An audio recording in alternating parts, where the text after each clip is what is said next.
So the word was talking about how people tend to favor the scriptures that talks about division.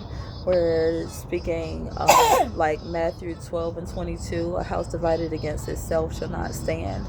And they fail to highlight the fact that the reason that the house is divided is due to a lack of alignment within the house. And the word says, be ye not unequally yoked with unbelievers.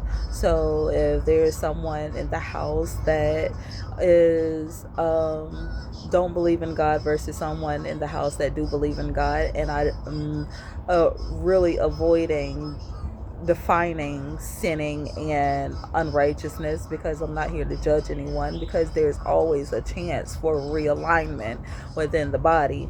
However, a house divided against itself, a house that is deceptive, a house that is insecure, a house that is indecisive, these are individual traits that requires a person to realign to become whole enough to avoid conflict and chaos within their home, to avoid um,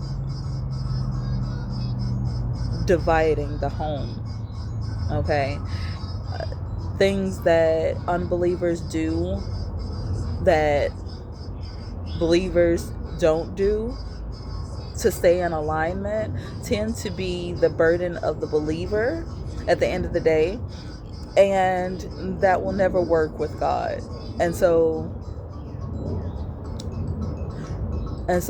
being equally yoked is fairly easy if you stay in alignment and seek partnerships or relationships with people who share your own values. I like the scripture that I found in Ecclesiastes this morning. I believe it was chapter 4, verse 9, and I don't remember where it ended, and I don't have my Bible in front of me.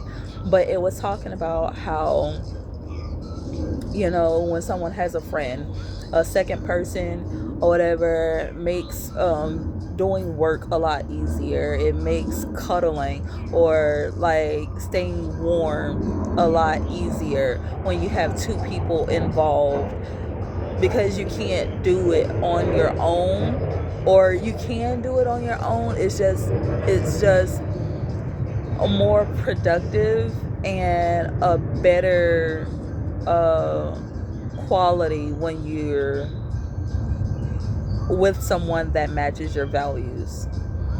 And then it said a